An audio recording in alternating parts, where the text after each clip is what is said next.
Welcome back to the Postpartum Prep Podcast. My name is Karen. I'm your podcast host and your guide to preparing for a smoother start to life with your new baby. Today on the Postpartum Prep Podcast, we are joined by Vanessa Leville. Is that how you say it? Levier. Levier. I'm going It's to allow French. you to say that. There we go. From Matrescence in Color. Vanessa is a licensed therapist, certified health coach, and founder of Matrescence in Color, a private psychotherapy practice and coaching brand supporting women of color through the transition into motherhood and navigating the early years. With 15 years of clinical experience, she specializes in matrescence, postpartum recovery, and holistic maternal health and wellness. She is a creator of the Rooted Method, a body-first coaching framework for healing depletion and reclaiming selfhood and sovereignty in motherhood.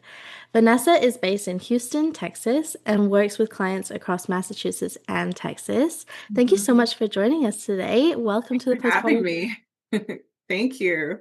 It's so exciting. I feel like we've been this episode has been coming for a while, so Yeah. it's amazing that we're here today. Can you tell us just a little overview? I know I kind of gave your introduction, but there's a lot of words in there that are Yeah. very unique. So I'd love if you can explain a little bit more in your own words about what you do, and also I'd love to hear about your journey of kind of what got you into this work yourself. Yeah. Yeah, absolutely.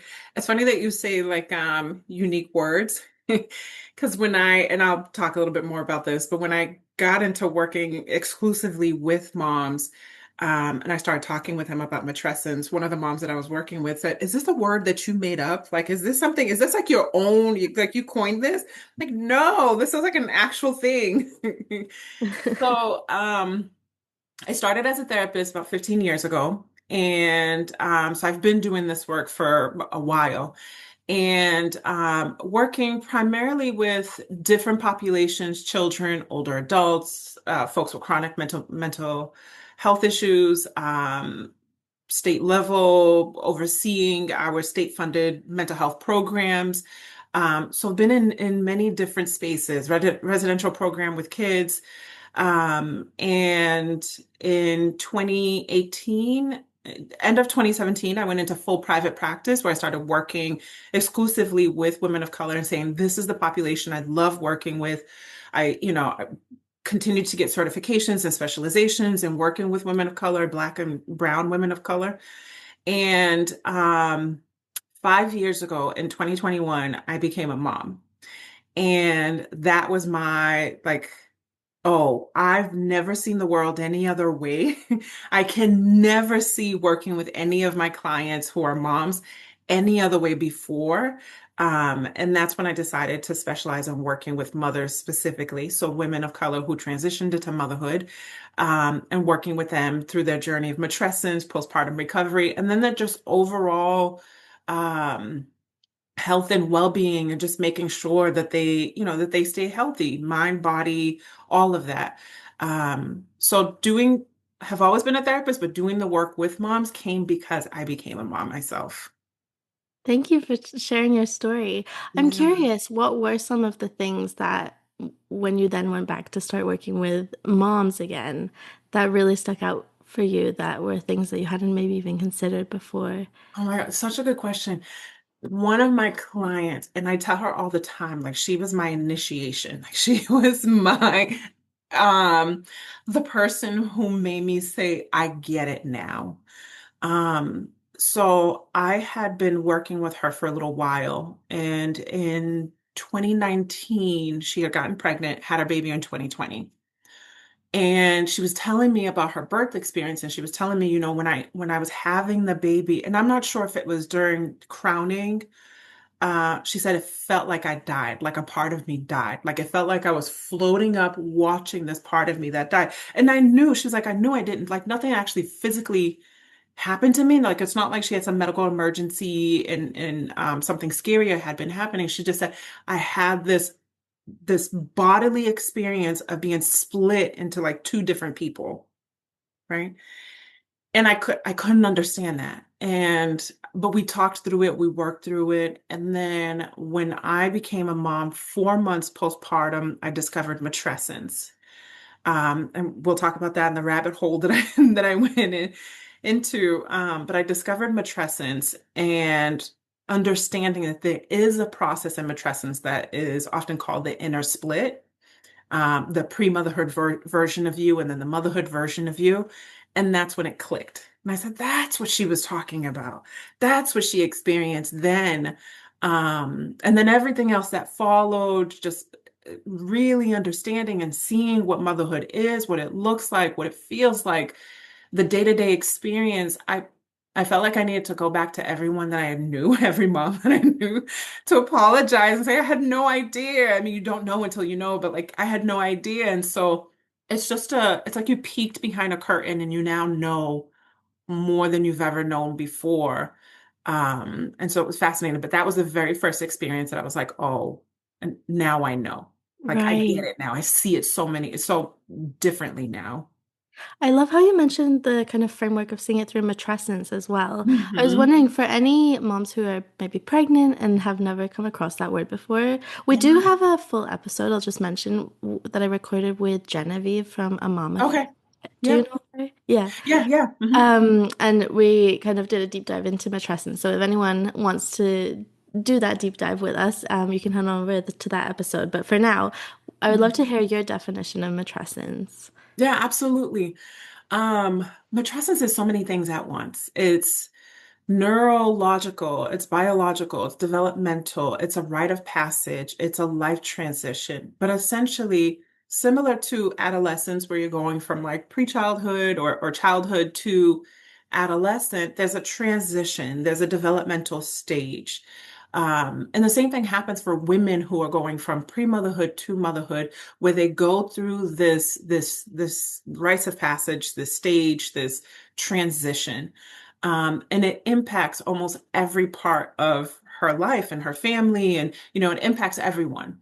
For her, she's going to feel it on a biological level. She's going to feel it on a physiological level, psychological level. If I haven't said physical, emotional, spiritual, socially, she's going to feel it in every aspect of her world and every aspect of her being. Some of the biggest parts of matrescence that we often, I think, focus a lot on is like the identity changes. Mm, But there's so much more that happens during matrescence. Her brain is changing, her hormones, a lot of the stuff that we see with postpartum recovery. Socially, she's entering this whole new like hood, that she's never been in before and having to sort through that and navigate it and figure it out. So it's a big change. It's probably one of the biggest changes, if not one. I think it is the biggest change any one human will go through in their lifetime. So yeah. matrescence is it's a big deal. Yeah, for real. Yeah. I'm thinking like obviously I am very familiar with the concept of matrescence Yeah. and been through it myself, but Hmm. something about I just reflect back to you when I'm hearing you talk about it right now, and I'm slightly putting myself in maybe a pregnant mom's shoes, but also Yeah. just like my own feeling was, whoa, this is a lot. I mean, Hmm. and I think if I'm imagining a pregnant mom hearing all these changes that are coming, yet alone the change of actually having a baby, how maybe slightly daunting or maybe Yeah. scary it might sound Yeah. to hear about all these changes.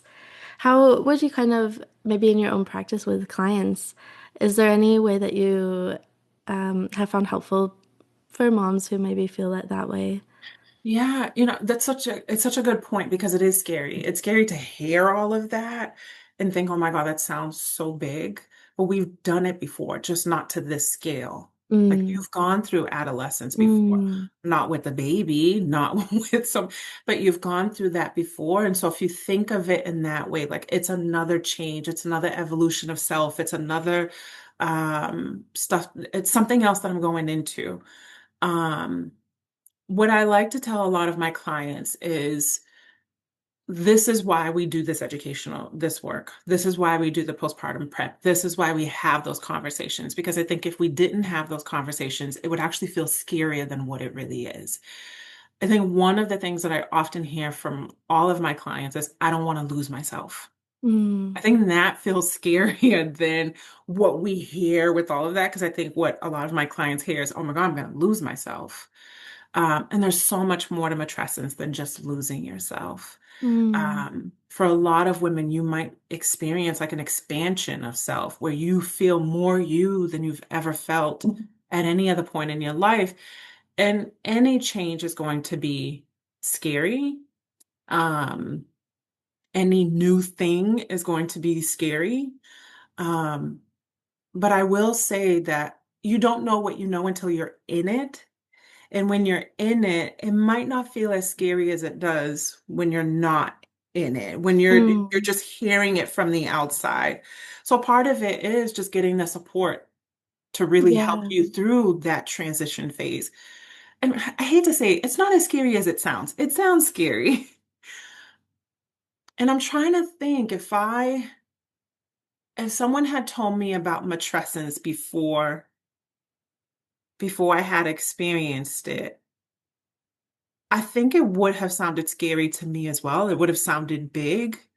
Um, and I would have wanted to get all the support that I can to make sure I understand and I know it and I see it. Like when I'm in, I'm like, oh, okay. And I think that's the part that helps you is that when you're in it, you're like, oh, okay, this is what matrescence is. This is what matrescence feels like. So I think what I would say to them is let's get like, if this feels scary, let's get the supports that you understand what you're Mm. going into. Hmm. Yeah. Absolutely. I mean, I think almost every episode that we've done, we just Hmm. emphasize the importance of support. Um, Yeah. what kinds of support might you be talking about? Sorry. That's okay. Um, there are three things that I really like to look at or three areas that I really like to look at with my clients is matrescence education, guidance, and support. So in that sense, like really helping them because I have this mental health background, I think oftentimes what they experience might feel scary in the moment. And I think because we're such a society that focuses on, I think sometimes the pathology of motherhood, and oftentimes for good reason, we focus on perinatal mood and anxiety disorders. But what can happen is that we know that 5 in 5 women are going to go through matrescence. Like every woman is going to go through matrescence, right? 1 in 5, and sometimes the statistic is 1 in 4. I mean, 1 in 7 or 1 in 5. But we know that 1 in 5 is probably going to experience a perinatal mood and anxiety disorder. But I think all women go into it thinking that that's if I'm feeling matrescence, and we'll talk about like those markers or those components of matrescence, they think if I'm going through that, then it must be a perinatal mood and anxiety disorder. So I think that's why it's important to do the education and the guidance on Mm. matrescence, and then perinatal mood and anxiety disorders. So often, for a lot of my birthing folks, for a lot of my moms who are still pregnant, we'll talk about those things. In fact, I just had a client who gave birth like 3 months ago. And she's like, I'm so glad we had talked about matrescence because I feel all of those things now, Yeah. which was really nice to hear. So we'll do that piece. And then we also talk about postpartum recovery. So we talk about what their body has now gone through, the months of like growing baby, giving their nutrients and their minerals and their reserves to their baby, what that does to their body, post-pregnancy and postpartum. We talk about breastfeeding and the amount that comes out of your body and breastfeeding. And a lot of my work is here's how it relates to your overall mental health and well-being. Mm. So I come from that lens. Um, and talking about here's how much your brain has changed. Like literally, your brain has changed. It's not the same brain you had pre-pregnancy. It has structurally changed. This is what it's doing now. We also talk about the nervous system. The nervous system itself also changes, how your body becomes more alert, how your body becomes more sensitive. Your nervous system becomes more alert, more sensitive. So we talk about those pieces so that when they feel the things that they feel so intensely, we now have a name for it. We can kind of normalize it. And then we do the piece of the identity work, I think later on with some of my more into the years of early motherhood, I can do that reclamation work with them. But I think in the beginning, when you're just in like the first few months, the first year, you're in survival mode. It's sacred. It's okay to be in survival mode.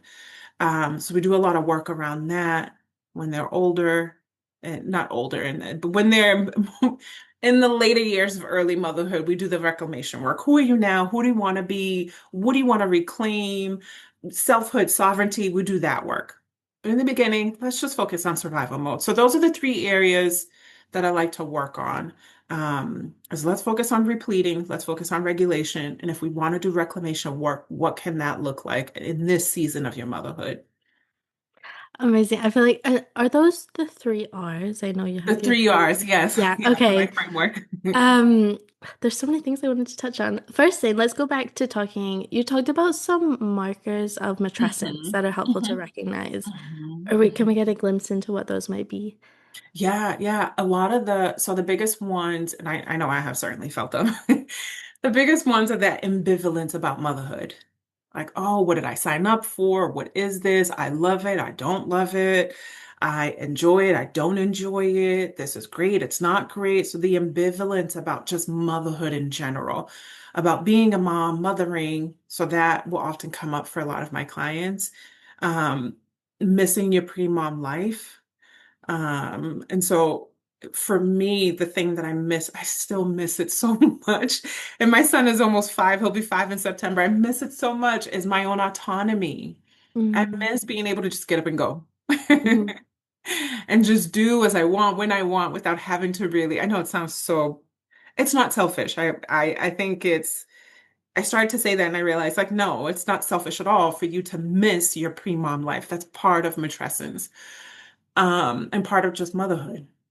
So missing your pre-mom life, you start thinking about the ways that you were mothered. And so maybe your own relationship with your mother comes into introspection, or maybe just reflection in some ways, but you start thinking about the ways that you were parented, how you want to parent your child.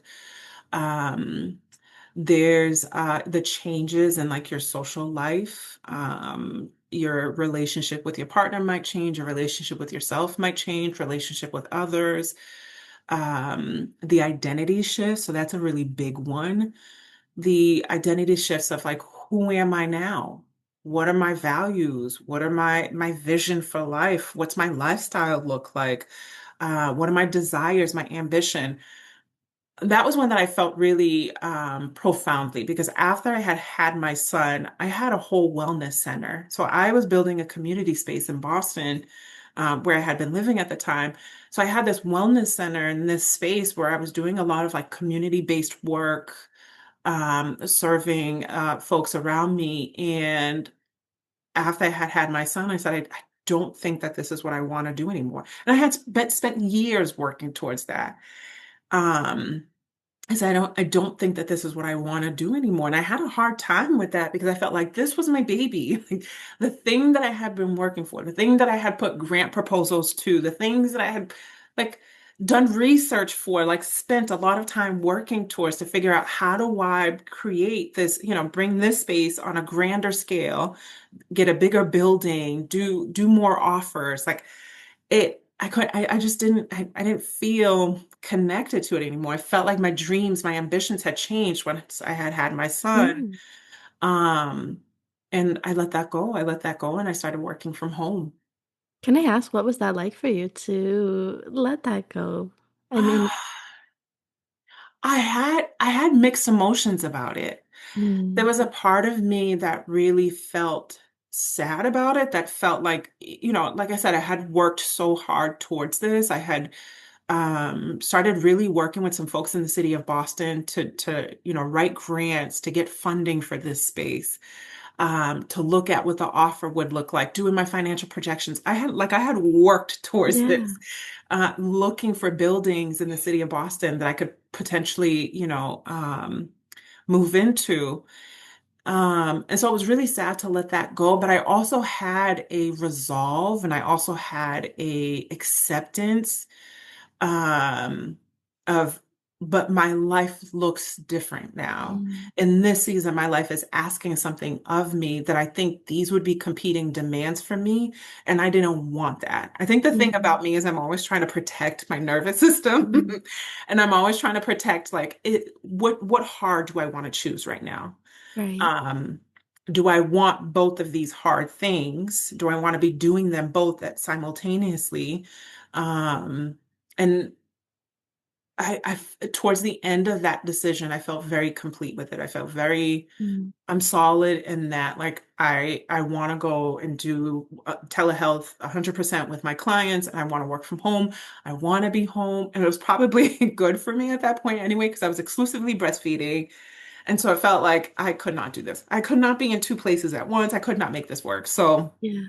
I felt more resolved towards the end, and I was accepting that this was okay. Like, I'm not the first mother to have to make such a tough decision. Mm, Um, and this was one that I was okay making. I didn't feel like I was being forced to make this, mm, which might be the case for a lot of women when we have to take career pauses or we mm, have to figure out work in life, work and motherhood. This felt like a decision that I was making that was my own mm. to make.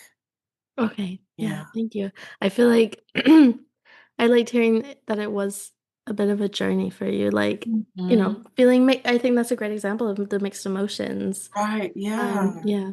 Yeah, which is me Um, in motherhood too, with matrescence is the mixed emotions motherhood. yeah, exactly. Yeah. Another thing that you had mentioned was, I think it was really interesting. You used the word survival mode and sacred Hmm. in the same Hmm. sentence.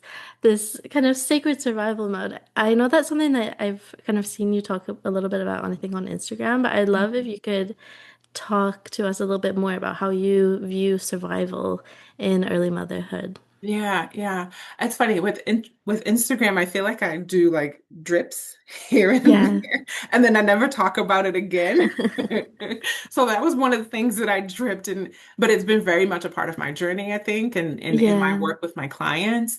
Um, I think survival mode, particularly when we're talking about like brown and black women, women of color, um, survival and and survival strategies, survival mode is not necessarily new in motherhood for us.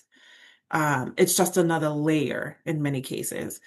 And so I think the rhetoric that I've seen on social media has often been to, sorry, I need to shift, has often been to look down on survival mode, um, to want to quickly get you out of it, move past it. And in the early season of motherhood, in those first couple of months, first year, you are in survival mode. And in fact, your body does that. Like your body actually goes, your nervous system says, like, I don't know what this is that you're going through right now. Like, this is a lot for us. It's been a shock to our system the last couple of months. And we're just trying to figure out, like, how do we operate within this? Your brain is doing the same thing. Everything feels unsafe. Like, think about your baby crying. Things feel like unsafe. And so your body and your brain is trying to sort through this. This is a very sacred time. That space, that time, that season with your child, with you recovering, repairing your body, healing your body in many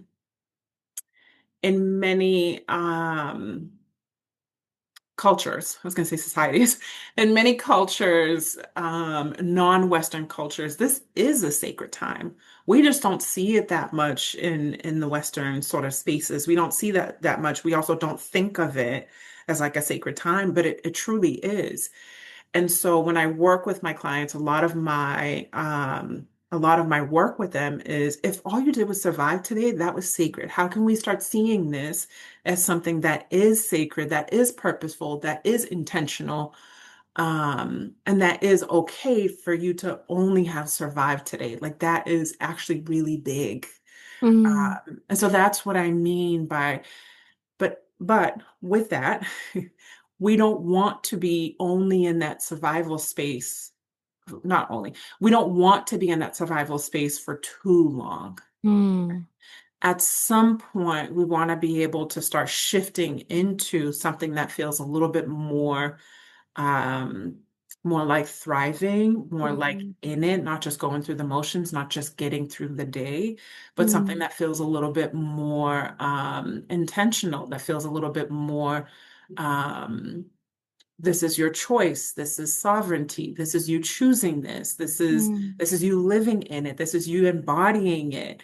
And so we do have to move out of like that space of just relying on the survival strategies. But in the beginning, we can sit there for a little bit. It's sacred. It's okay. Can we talk a little bit about survival strategies?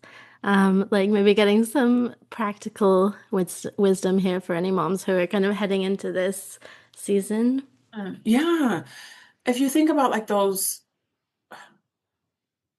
it's hard when you haven't done it yet, right? To think about what the day to day is going to look like when you're 1 month in with your baby. You don't know that until you're in it, right? Um, but if all you do in the first month is lay with baby and be still and go slow and rest all day, we don't think of those as survival strategies, but they are. When we think about the body having gone through something big, and birthing your baby is a big thing. Birth, delivery, breastfeeding, these are all really big things on the body. And so, if all you're doing is resting, which is often what we need to do when something big and traumatic has happened, is we have to slow down. We have to kind of shut down. We have to just let the body repair and recover. And so, those are survival strategies. And so, anything that you're doing that is allowing you to rest, that is allowing you to repair and recover, is survival strategies. Right? Mm, What that might look like more practically is laying in bed all day with your baby, letting someone else wash the dishes, letting someone else care for the home, letting someone else feed you and cook. This is survival.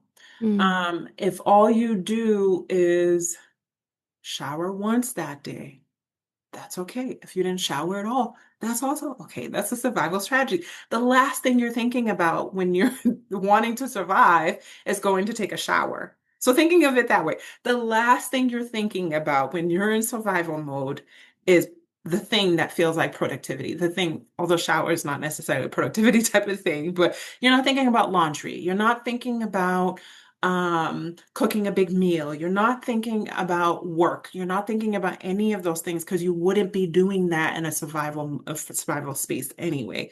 You would mm. be thinking about your basic needs. Eat, sleep, what are some other things? Like your basic needs. Eat, Water. water, hydration, I always like to actually put using the bathroom in there and because I using the think bathroom. that's Yes, even, because we can yeah. forget. And Yeah. I mean, even just like when you've got a crying baby, sometimes it's really easy to just feel like you need to hold it all day. And yeah, Yeah, put baby down. yeah, it's okay for Yeah. baby to cry for 1 minute while you pee, I promise. Yeah, yeah, absolutely. Those are usually like the survival, but we don't think of those as survival strategies sometimes. We just Mm, think, oh, it's just what I do to function. But that's the bare minimum the body yeah. has to do. And I you going back to kind of you mentioned at some point we'd hope things start shifting out of being pure survival mode. Um, I wonder for any moms listening who might be thinking, well, when's that gonna happen? Yeah. I'm curious, do you have any timelines in mind, or would you have any suggestion of kind of if things aren't starting to change by a certain point, perhaps? Yeah. I think so. A number of things with that.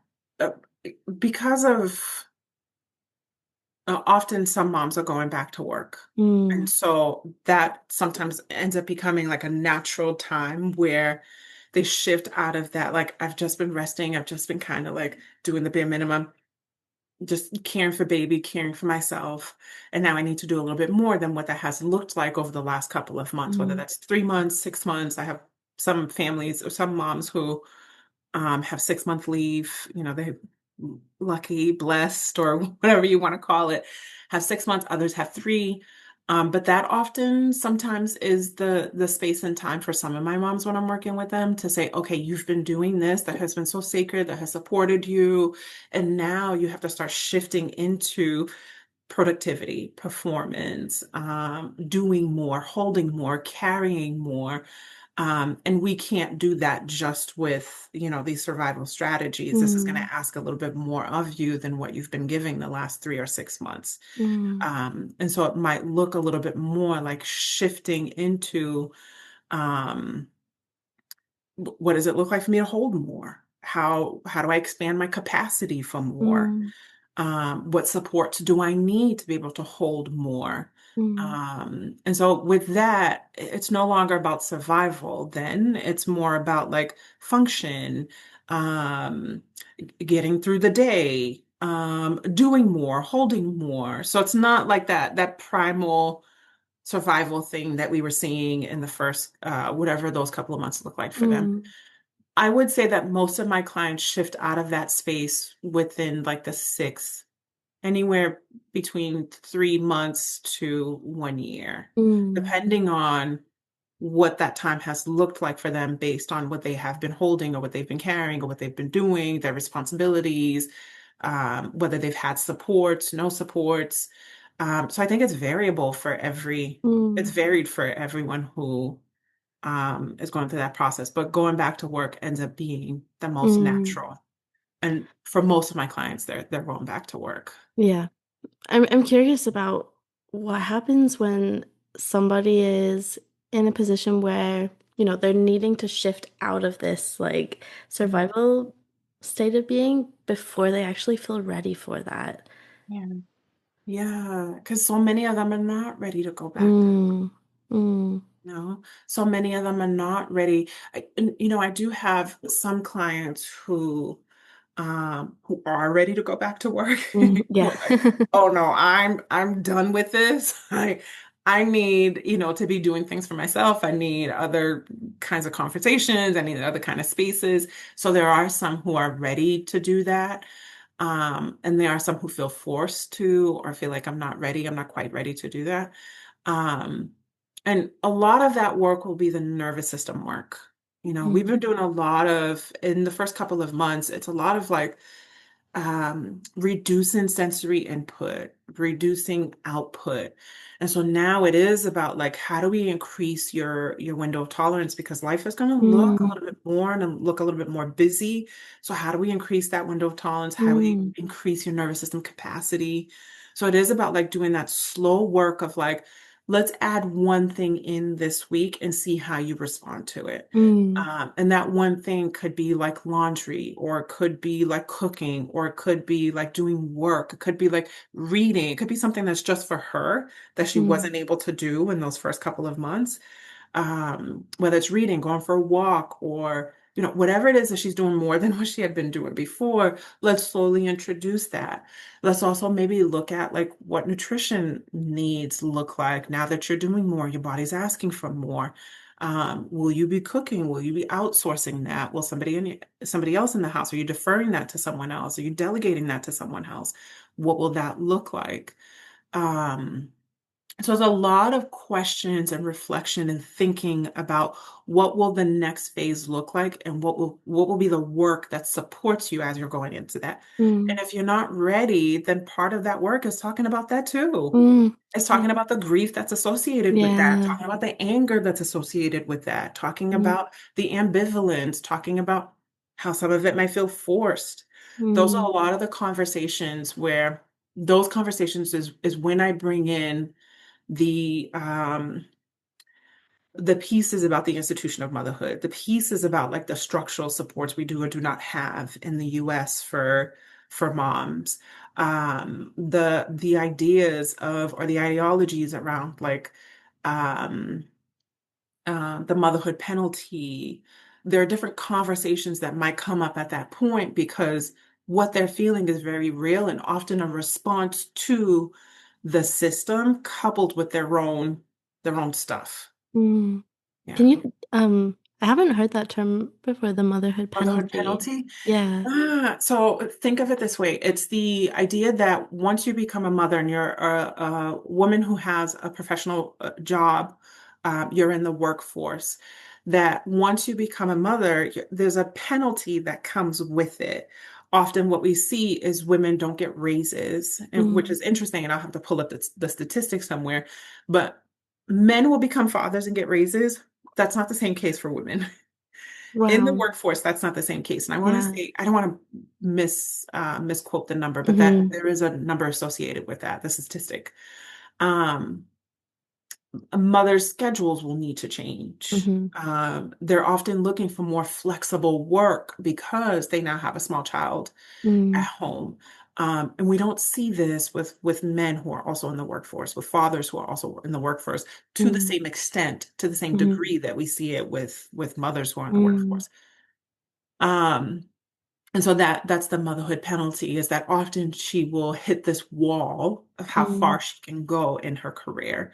And what happens is that some moms take a career pause because of the Mm. motherhood penalty. Mm. Hmm. Um, I can't remember who came up with that term.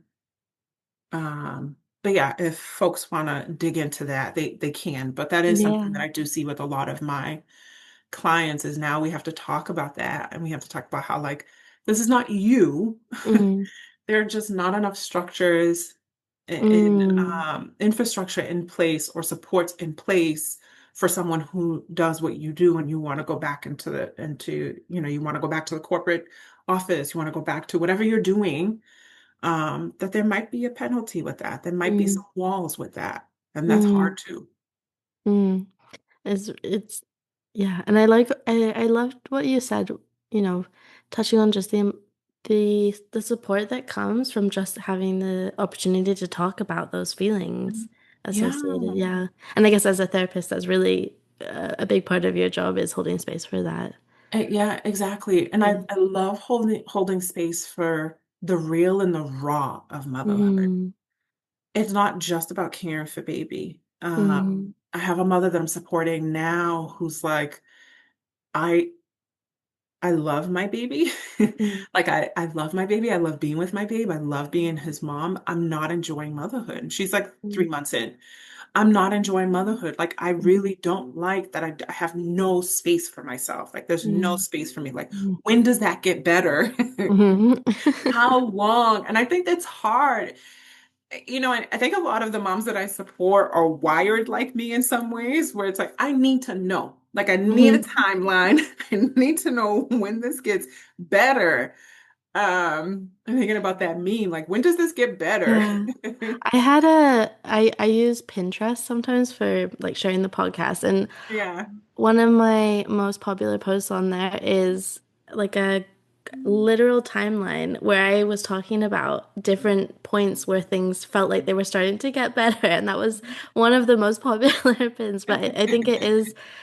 I remember like actually Googling that several times when I was postpartum because and you get responses from people who have teenagers and they're like it never gets better and Yeah. I'm like No, you obviously don't remember what it's really like."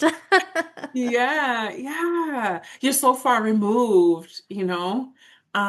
So, in that, I like to think of it as seasons. Mm. Like motherhood is seasons. And I'm not going to say her name correctly now, but she talks about the seasons of matrescence.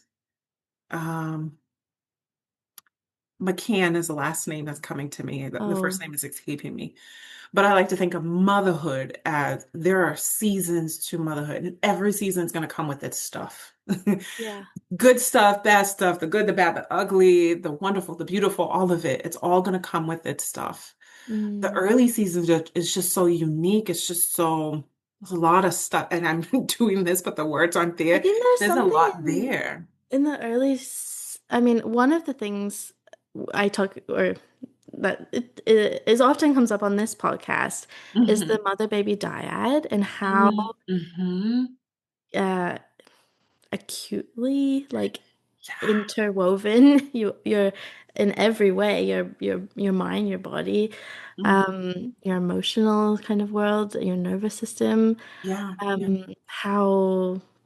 closely connected you are, I guess, Mhm. in those early days, which um, obviously you always have that, or you hope you'd always have that bond with your Oh, child. But right, right. I think there's something so, especially if, The formative years. yeah. Yeah. And even like your sleep is so connected with your Mhm. child's. If you're Yeah. breastfeeding, Yeah. you're still like literally physically Hmm. attached to your baby. Like, um, that's something definitely unique about the early years. Absolutely. It's so tender. And I think I'm doing this because it's so raw. It's Mm, so open. It takes a lot. Um, and for better or for worse, like some women find it like this was the most beautiful time of my motherhood. Others don't. They're like, this was the hardest.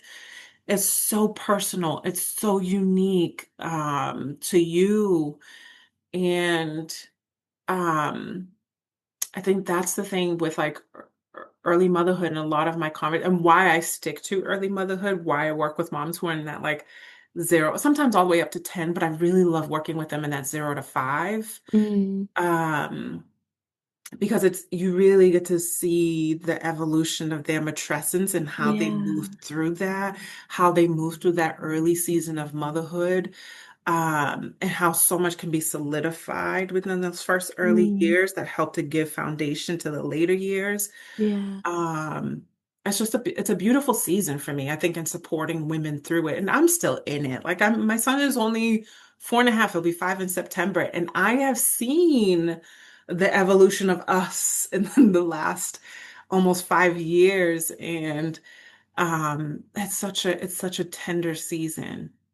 And so the support for that season, I wish could be on this grander scale than what I think we have sometimes. Mhm. Um, and so yeah, I think I've jumped around to a few different things in No, I'm loving answering it. that question, but I actually wanted to kind of bring it back to you and your son, because one of the questions that we always ask on the podcast is if you could go back in time to when you were pregnant with your Mm. son and talk to her, that version of yourself, what would you tell her? What advice might you give her?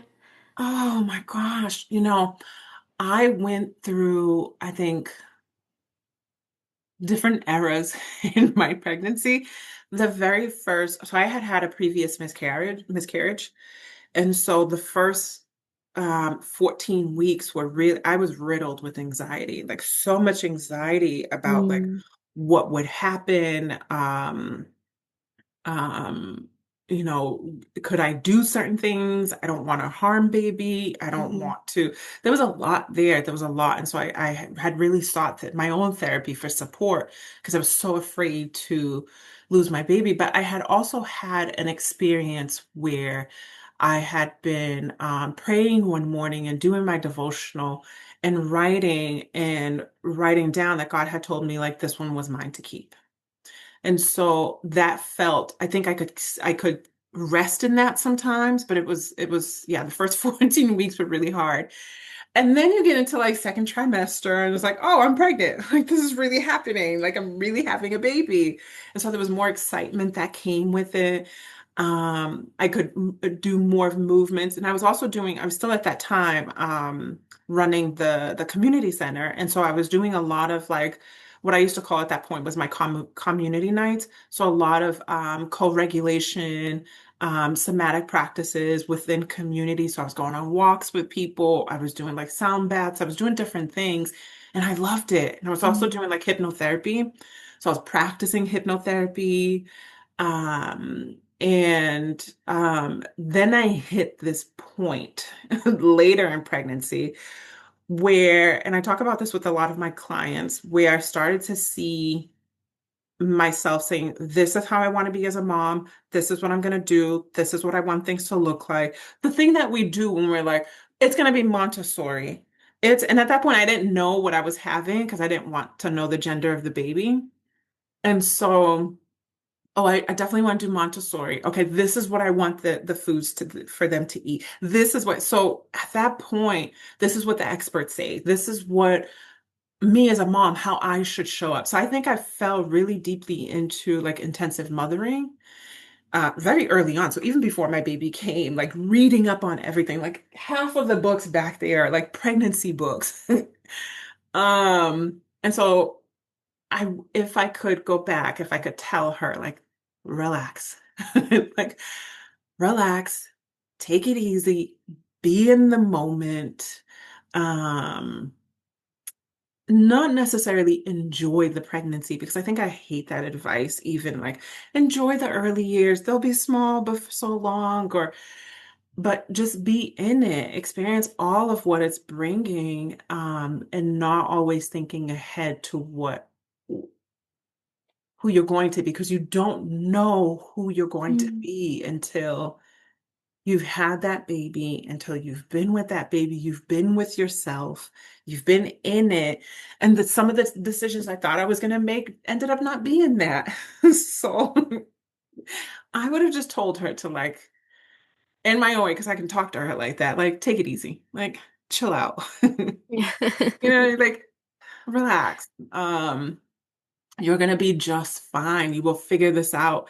And I think that that actually became both the thing that stressed me out, but the thing that was also exciting was like, oh, I can just figure this out, Yeah. which means like, oh, I have choice in this. Like, I have autonomy in some of this. Like, I can decide despite what society tells me, culture tells me, I actually can decide what I want this to look like for me and my family. Hmm. So that became exciting in some ways.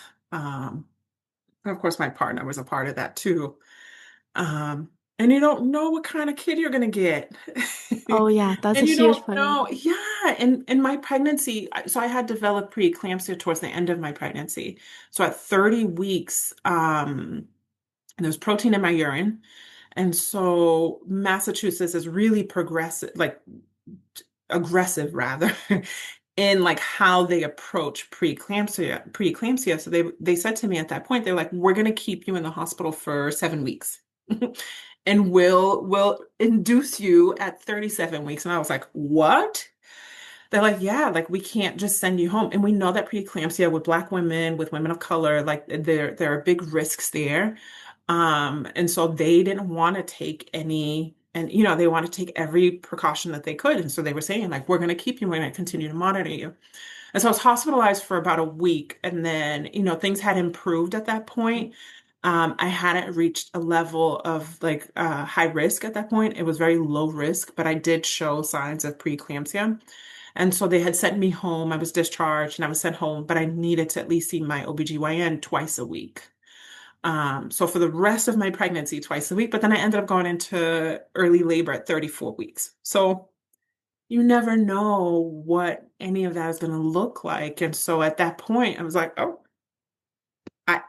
here we are. Like the only thing, and that has been, I think half of my like approach to motherhood is at the seat of my pants, kind of like just, okay, we'll figure it out. Because Yeah. that was like my entrance into it with my Mm. delivery. It was like, oh, I'm going into labor Yeah. earlier than I expected. And there's just so much that you can't control in motherhood, but I think Mhm. sometimes the stress comes when we do try to control things. Yeah, Because yeah. So much of me wanted to, mm, you know, and I share this in different spaces, but I live with ADHD. So I live with autism and ADHD. And so there is a very part of me, the autism part of me that's like, no, everything has to be. And then the ADHD comes in and is like, no, we can just go with the flow. And so there is a part of me that wanted to be prepared, that wanted mm, to, um, and that time, that 30 to 34 weeks was really scary at times. It was, mhm, you know, I knew at that point, like, okay, this preeclampsia could worsen. And in fact, it does worsen. And so when that happens, I don't know. Um, and so yeah, that was a scary point. That was actually a really scary mm, point now that I'm talking about it. Like it was actually yeah. really scary. That Yeah, living with or coping with uncertainty. Yeah, for Mm, someone who kind of thrives off of that and at mm, times like really needs it. mm. Yeah. Yeah. I imagine that there are probably some moms listening to this podcast who may also be in a similar position. I think um, whether it's preeclampsia or anything else, I Yeah. think in pregnancy, especially at different points in pregnancy, there can be so much uncertainty at times.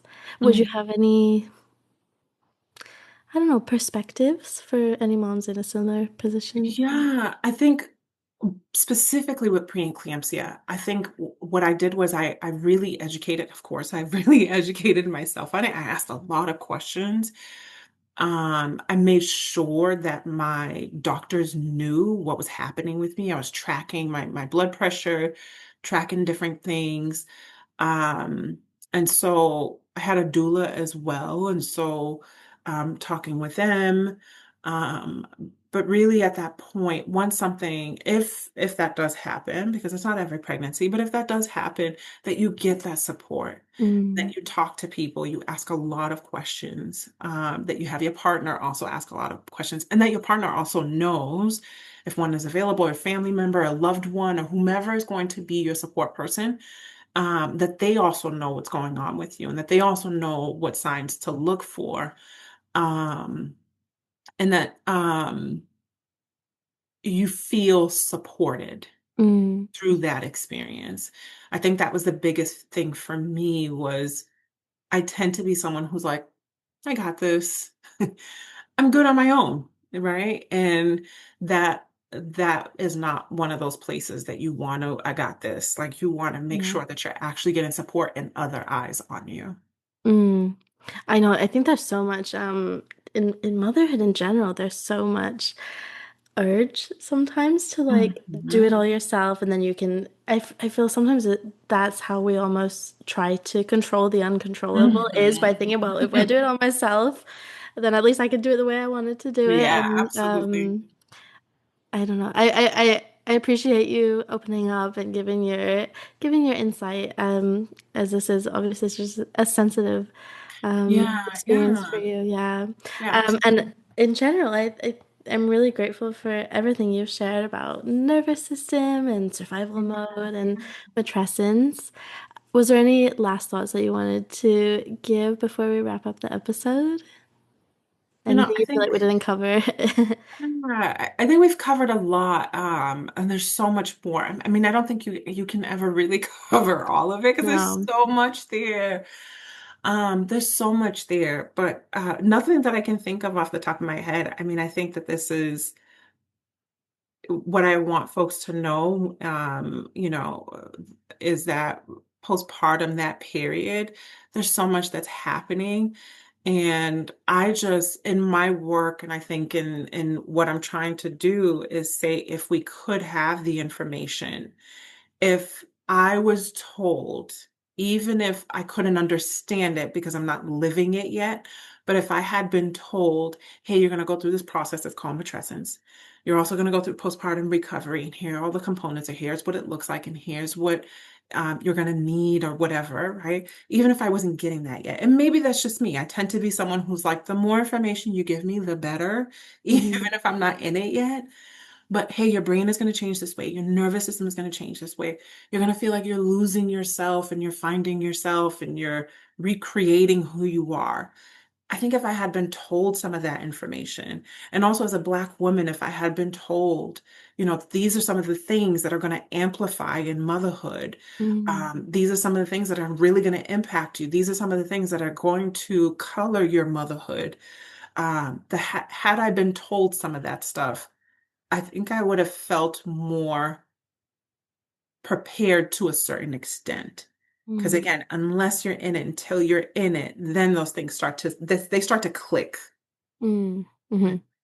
Yeah. But if we could get that information, you can seek it out, Yeah. read it, listen to podcasts like this. I think that's the biggest thing, that I think I can leave you. Thank you. I love that. I think one thing about like getting this information before birth is Mhm.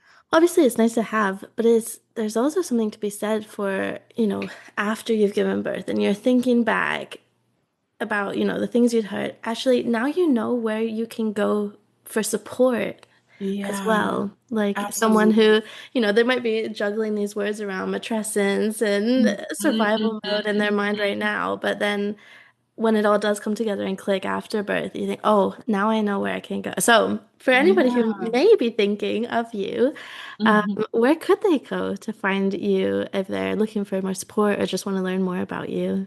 Yeah, yeah. So I'm on Instagram as matrescence in color.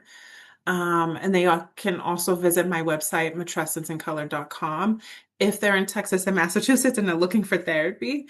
Otherwise, if they're looking for just support, then it's coaching.matrescenceandcolor.com. So those are the places that they can find me. Awesome. I'll make sure to have them all linked. I just want to also give a shout out to your Instagram. I love following you on Instagram and I love all your posts. And also your email newsletter. Oh yeah, yeah. I do send my It's weekly really fun how you newsletter. do it. Yeah. Yeah. My the weekly tending. So I do send that on Mondays, Monday-ish, some Mondays. Um, but I do send that on Mondays. So they're more than welcome to sign up for the newsletter as well. They can do that on the website or on the Instagram in the link in bio. Yeah, I love it because it's like a little mini therapy session. Yeah, that's exactly how I have it Yeah. structured. Yeah, it's great. Well, thank you, Vanessa, so much. We're going to, for everyone listening, we're going to be recording our Q&A episode next, which is going to be on the topic of how to cope with the fear of motherhood. So Mhm. I feel like there were a few seeds that we planted in this episode. One of the questions we're going to be talking about is that sense of like, what if I lose myself in motherhood? So for anyone who's curious to hear more about that, head on over to the Q&A episode. And otherwise, yeah, we'll see you in there. Thank you.